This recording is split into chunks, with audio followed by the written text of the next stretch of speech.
नमस्कार, आप देख रहे हैं न्यूज 18 बिहार झारखंड और मैं आपके साथ लक्ष्मी। चाईबासा में देखिए नक्सलियों से मुठभेड़। गोइलकेरा के पोसेता जंगल में मुठभेड़ हुई है। जंगल में सर्च ऑपरेशन के दौरान मुठभेड़ की खबर मिल रही है। कई नक्सलियों के हाथ होने की सूचना है। तो बड़ी खबर इस वक्त मिल रही है चाईबासा से। गोइलकेरा के पोसेता जंगल में मुठभेड़ की खबर है और देखिए ऑपरेशन के दौरान दरअसल मुठभेड़ हो गई है। ज्यादा जानकारी देंगे न्यूज 18 संवाददाता ओम प्रकाश हमारे साथ जुड़ रहे हैं। ओम प्रकाश, देखिए नक्सलियों के बीच मुठभेड़ हो गई है, पूरी जानकारी दीजिए, कब का ये मामला है?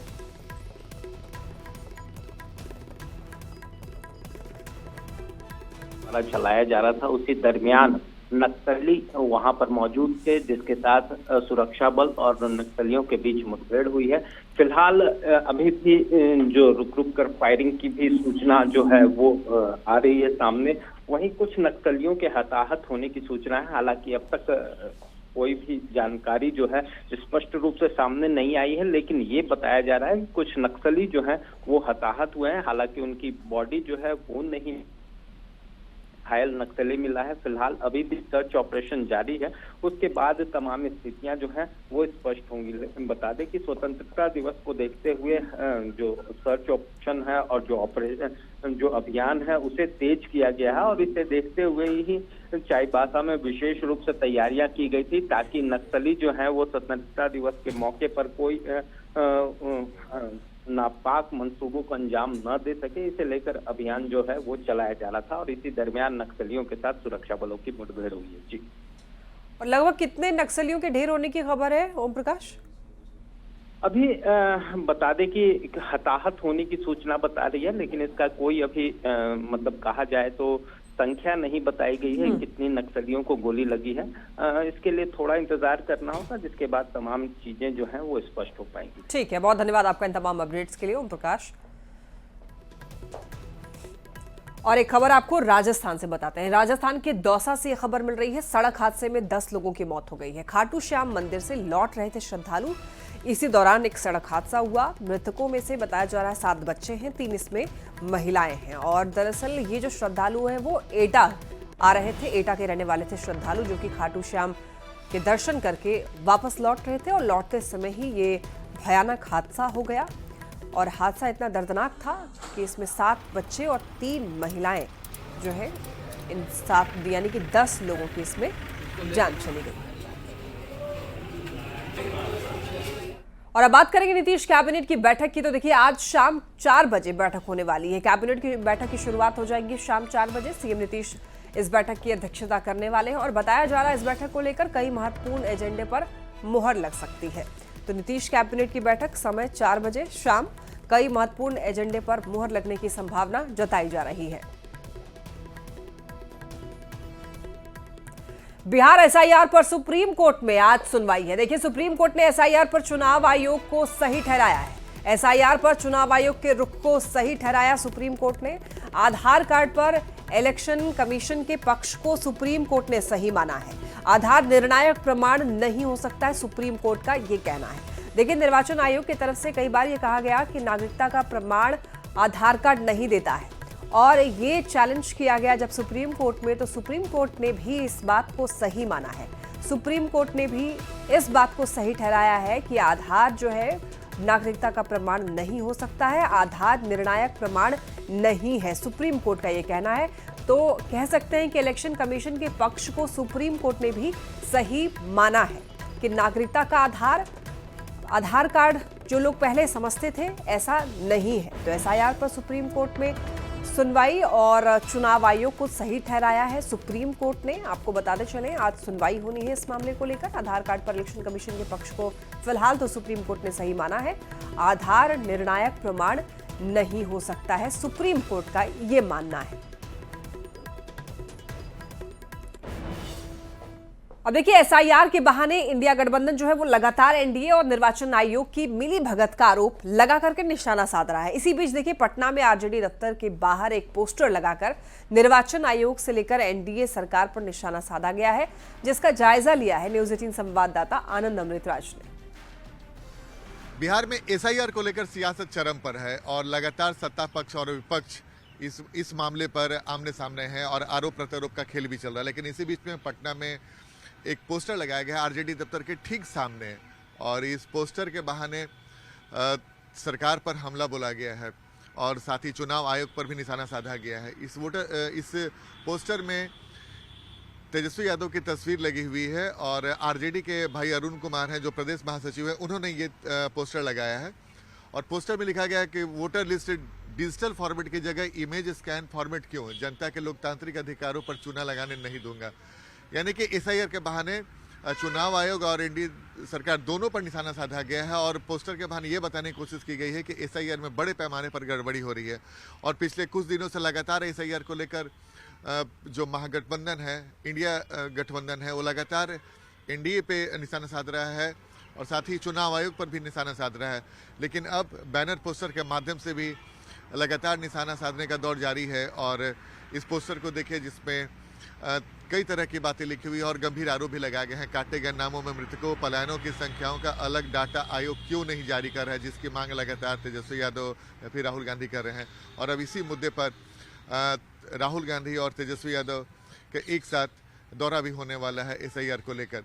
तो जाहिर तौर पे चुनावी साल में एसआईआर एक बड़ा मुद्दा विपक्ष के हाथ में लगा है और उस बहाने वो लगातार सत्ताधारी दल को घेरने की कोशिश कर रहे हैं। चुनाव आयोग उनके निशाने पर है, लेकिन अब इस बैनर पोस्टर के बहाने भी निशाना साधा जा रहा है। कैमरामैन दीपक के साथ Anand Amritraj, news 18 network, Patna. SIR के ड्राफ्ट वोटर सूची में सिवान की मिंता देवी की उम्र 24 की बजाय 124 साल लिखा गया है, जिसे सियासी मुद्दा बनाते हुए विपक्षी सांसद मिंता देवी लिखा हुआ टी शर्ट पहन करके विरोध जताते हुए दिखाई दिए। हालांकि सिवान के डीएम ने 7 दिनों के अंदर ही इसको सुधार लेने की बात कही है। तस्वीर आप ये देख सकते हैं, मिंता देवी ये एक महिला बिहार की जिनका उम्र 24 की जगह पर 124 लिखा हुआ था और इसी को विपक्ष ने मुद्दा बना लिया। आपको बताते चले, यहाँ पर बताया जा रहा है कि मिंता देवी ने ये कहा है कि उनको भी ये बात कुछ टाइम के बाद ही पता चला। उनका कहना है 2-4 दिनों के जैसे ही अंतराल पर उनको ये बात पता चली और उसके बाद ये मुद्दा जो है वो सियासी बन चुका था तब तक। तो देखिए, मिंता देवी ने कहा है कि मुझे इस बारे में 2-4 दिन पहले पता चला। उन्होंने कहा कि विपक्षी सांसद मेरे कौन है, प्रियंका गांधी या राहुल गांधी मेरे कौन है, उन्हें मेरी तस्वीर वाली टी शर्ट पहनने का अधिकार किसने दिया, वो मेरी उम्र को लेकर के मेरे शुभचिंतक क्यों बन रहे हैं। ऐसा नहीं होना चाहिए, मैं ऐसा नहीं चाहती। मैं चाहती हूं कि मेरी जानकारी सही की जाए और जिसने भी ये जानकारी दर्ज की है, क्या उन्होंने आंखें बंद करके ऐसा किया, ये सवाल मिंता देवी भी उठा रही है।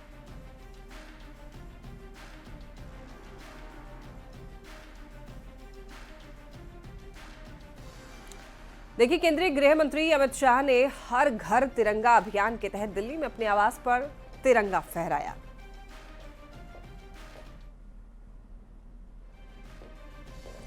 तो देखिए, हर घर तिरंगा अभियान चल रहा है और इसी क्रम में अमित शाह ने भी अपने घर पर तिरंगा फहराया है और तस्वीर भी खिंचवाई है। तो सभी लोगों से ये अपील की जा रही है और दरअसल ये जो अभियान है वो देशभक्ति जगाना लोगों के मन में ये मुख्य उद्देश्य है इसका। और लगभग हर साल बीजेपी के शासनकाल में ये चलाया जा रहा है हर घर तिरंगा अभियान।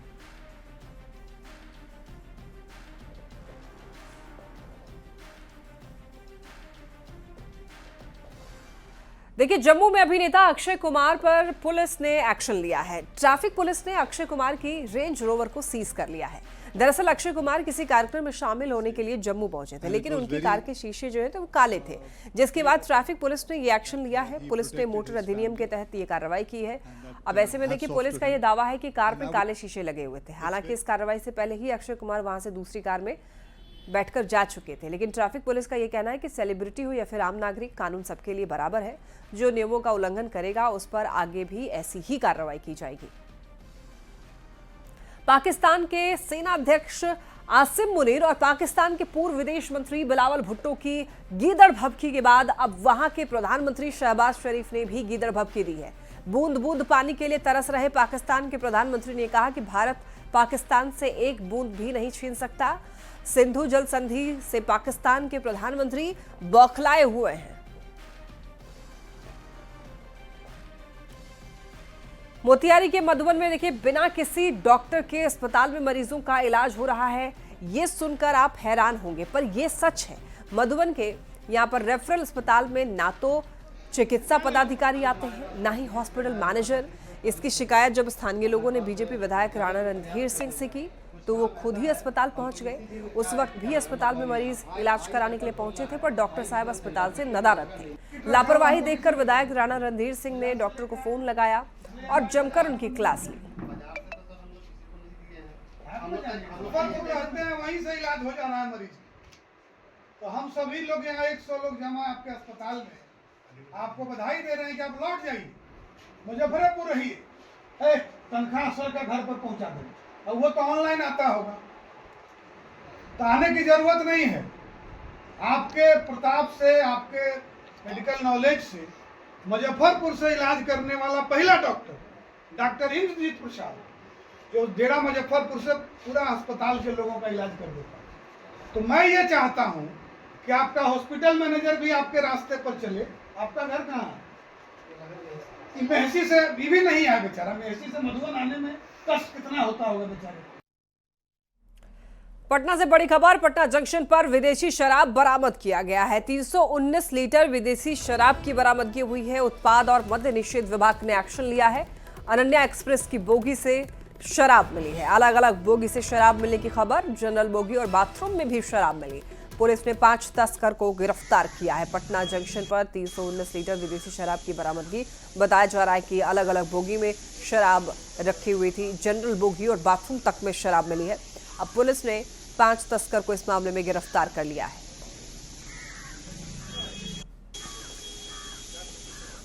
खबर हजारीबाग से, जहां पर केरेडारी प्रखंड के चट्टी बरियातू कोल माइंस के कांटा घर के पास हिंसक झड़प हुई। पूर्व मंत्री योगेंद्र साव के समर्थक और हाईवा मालिक आपस में भिड़ गए। इस हिंसक झड़प में 6 लोग घायल हुए हैं। हाईवा मालिकों ने यह बताया कि पूर्व विधायक योगेंद्र साव और उनके समर्थकों ने 1 अगस्त से चट्टी बरियातू कोल माइंस से कोयले की ढुलाई को बंद रखा है, जिसके कारण उन्हें नुकसान हो रहा है। 11 अगस्त को एक हाईवा मालिक ने अपनी गाड़ी चलाने की कोशिश की तो पूर्व विधायक के समर्थकों ने उनके साथ मारपीट की और उस घटना के विरोध में मंगलवार की शाम को हाईवा मालिक केरेडारी चौक पर प्रदर्शन कर रहे थे। ऐसे में आरोप यह है कि इससे नाराज होकर के पूर्व विधायक के समर्थकों ने उन पर हमला कर दिया। हाईवा मालिकों ने योगेंद्र साव और उनके समर्थकों के खिलाफ केरेडारी थाने में मामला दर्ज कराया है। पुलिस पूर्व विधायक पर लगे आरोपों की जांच कर रही है। ये कोई पहला मामला नहीं है कि योगेंद्र साव पर इस तरह के आरोप लगे हैं। इसके पहले भी इनके खिलाफ इस तरह के कई आरोप लग चुके हैं।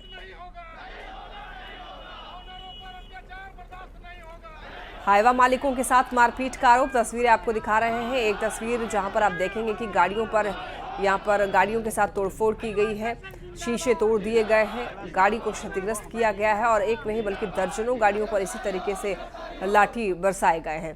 तो तस्वीरें हमने आपको दिखाया है कि किस तरीके से कल लाठी डंडे जो है वो चले हैं। रात का ये मामला है। हाईवा मालिकों के साथ मारपीट की गई है और आरोप ये लग रहे हैं कि योगेंद्र साव के जो समर्थक हैं वो हाईवा मालिकों से झगड़ा कर बैठे और उसके बाद दोनों तरफ से लाठी डंडे चले।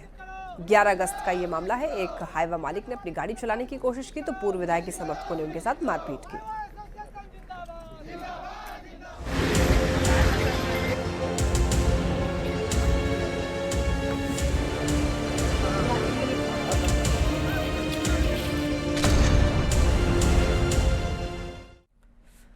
तो तस्वीरें देखकर आप समझ गए होंगे कि किस बारे में हम लोग बात करने वाले हैं। लगातार बारिश हो रही है और बारिश की वजह से बाढ़ जैसे हालात हैं।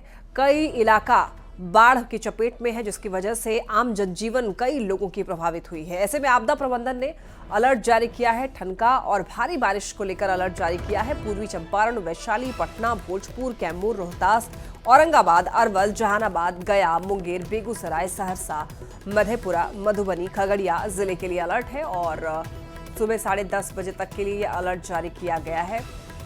भारी बारिश और ठनका गिरने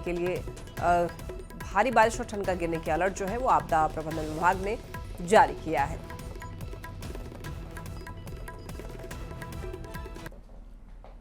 लगातार बारिश हो रही है। इस वक्त हम आपको तस्वीर दिखा रहे हैं, गंगा किनारे की तस्वीर, जहां पे इस वक्त गंगा के जलस्तर में थोड़ी कमी तो आई है, लेकिन अभी भी 12 जिलों में खासकर भागलपुर जैसे इलाके में सबसे ज़्यादा बाढ़ का असर देखा जा रहा है। मौसम बेहद खुशगवार है और एक राहत की बात है पटना में कि पटना में गंगा के जलस्तर में थोड़ी कमी आई है, लेकिन अगले 24 से 48 घंटों में अगर उत्तराखंड या फिर दूसरे इलाकों में बारिश होती है तो उसका असर राजधानी पटना सहित बिहार के कुछ जिलों में और भी देखा जा सकता है। लेकिन फिलहाल पटना में लगातार देर रात से बारिश होने की वजह से जनजीवन अस्त व्यस्त की स्थिति हो गई है।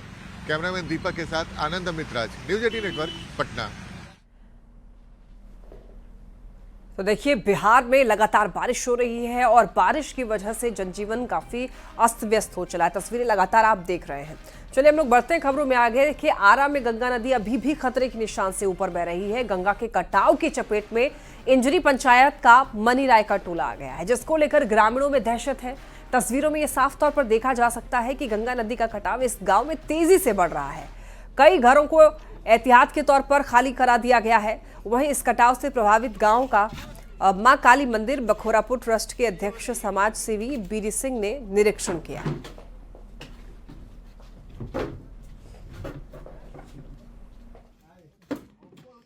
कोशिश करेंगे हमारी भी जो भी जान पहचान। जिले में गंगा नदी अपने रौद्र रूप में बह रही है और देखिए इस वक्त हम मौजूद है भोजपुर जिले के आरा सदर प्रखंड के इजरी पंचायत का ये मनी राय का टोला गांव है, जहां की गंगा नदी का कटाव जो है वो लगातार बह रहा है। देखिए तस्वीरें खुद भयावह है, किस तरह से जो गंगा नदी का जलस्तर है लगातार बढ़ रहा है। हालांकि 1-2 दिनों में जरूर गंगा नदी के जलस्तर में कमी आई है, लेकिन फिर भी कटाव जारी है, जिसके कारण जो ग्रामीण है काफी भयभीत हैं और वो लोग रात जो है किसी तरह अपना गुजार रहे हैं, जिसके कारण स्थिति दिन प्रतिदिन भयावह होते जा रही है। देखिए और जो स्थिति है अभी कटाव का लगातार बढ़ता ही जा रहा है।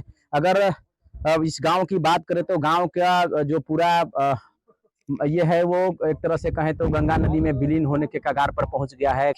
लास्ट ईयर भी हुई थी तो लास्ट ईयर से भी लग रही, इस बार वर्ष हो गया कि लेकर के एक डर बना रहता है कि दुबे जी लोग एक बार पिछले बार हम आए थे तो अपना पलंग खोल के रखे थे। जैसे हमको देखे तो बोले कब जा रहे हैं, पलंग कसते, तो एक कॉन्फिडेंस, एक देखते देखते मेरे को लोगों को एक कॉन्फिडेंस आ जाता है कि लगता है कब कुछ हो जाएगा। तो हमको 2-3 दिन से हम प्लान कर रहे थे, इधर रास्ता ब्लॉक हो गया था, फिर हम आए इधर से आज। तो बिल्कुल देखिए हम एक बार फिर तस्वीरों में दिखाना चाहेंगे साफ तौर पर। देखिए किस तरह से गंगा नदी का जो कटाव, गंगा के रौद्र रूप के कारण बाढ़ के अतमल गोला और बख्तियारपुर प्रखंड के दियारा इलाके के 6 पंचायत बुरी तरीके से प्रभावित हैं। अतमल गोला के रामनगर दियारा इलाके में सैकड़ों परिवार गंगा की तबाही के कारण अपना घर छोड़कर ऊंचे टीले और पुलिया के ऊपर शरण ले रहे हैं। गंगा में सैलाब आने के बाद प्रशासन ने इन परिवारों को ऊंचे स्थान पर जाने को कह दिया है और मदद के तौर पर 10 फीट की एक पन्नी भी दे दी है, लेकिन आफत की बारिश में इस पन्नी से गुजारा करना बहुत ही मुश्किल हो रहा है।